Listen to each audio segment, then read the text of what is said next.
To get notification pop up when you pause or resume live transcribe in Samsung Galaxy S23 Ultra, swipe down the top of the screen and then tap setting icon. Scroll down the screen to find accessibility. Tap accessibility and then tap hearing enhancement. Tap sound notification and then tap open sound notification. Next, tap the setting icon at the top right. Under preferences section, tap sound types.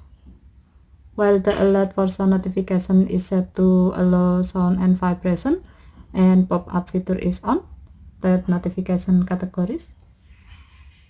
Next, scroll down the screen. Under other section, tap active or pause status. While the alert for active or pause status sound notification is set to alert, tap the gray on option next to show as pop-up to enable this option. When the switch turns blue, it means that this option is on. By doing this, when sound notification feature is on and you are pausing or resuming live transcribe, your phone will show the notification as pop-up.